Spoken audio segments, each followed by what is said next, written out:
We're joined now by Congressman Jim McDermott, a Democrat of Washington, who noted this week that the Vietnam War also began as a limited engagement. So, Congressman, thanks for joining us this morning. And I know you are one of these members of Congress who says if the president wants to take any specific action here militarily, he needs to go to Congress for that authorization. There's certainly been plenty of reporting and quotes that are out there where the president had this meeting with congressional leaders, Democrat and Republican, Democratic leader in the House, Nancy Pelosi, among them, who said the authorization for use of military force that's already in place covers his options right now. He says anything, he says, ground troops are off the table, but everything else is on the table, and they're saying the authorization covers that. You disagree? Yes. Even George Bush Jr., when he was going to go into Iraq, finally decided he ought to get authorization from Congress. I think the Congress made a mistake in going to Iraq in the first place, but they did vote to do it. And a president can do anything he wants, but he gets all the credit and all the blame for what happens if he goes without the Congress authorizing. And that, I think they're saying that authorization is still in effect. This is still Iraq, and this is if he wants to do airstrikes, for instance, he's covered by that, what they already voted on. Well, there are some members of Congress who believe that, and I think we ought to put it to a vote. The Congress is not run by 5 leaders or 6 leaders or 7 leaders. There are 435 members of the House of Representatives and 100 senators, all of whom have a right to represent their people, and they should do it.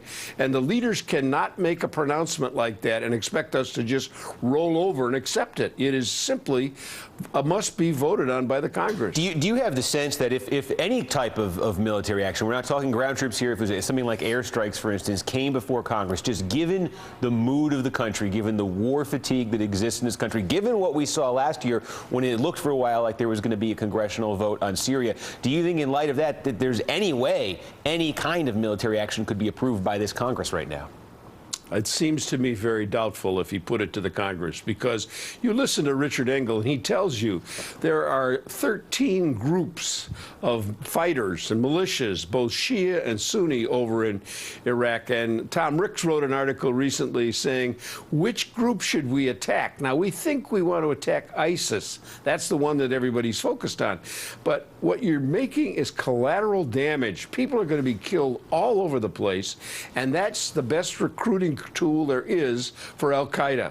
There is no way that we know intelligence-wise how we can sort of point absolutely to where we're going. They're all mixed in together. You heard the militia. Are they working with the government? Are they not working with the government?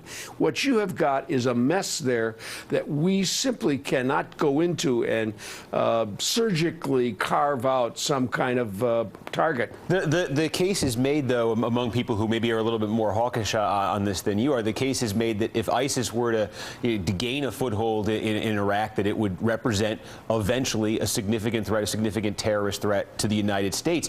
Do you see if we don't involve ourselves in this at all, if we let this play out, whether it's ISIS potentially taking power, whether it's a broader regional conflict, all this sort of sectarian strife, whether it's Iran gaining influence somehow, Iran getting involved more directly, do you see the potential that if we stay out of it and this all just plays out like that, that there is ultimately a threat to the United States? The fact is that we created this mess. We gave Iraq to the Iranians in the form of Maliki, a leader who is directly tied to Tehran.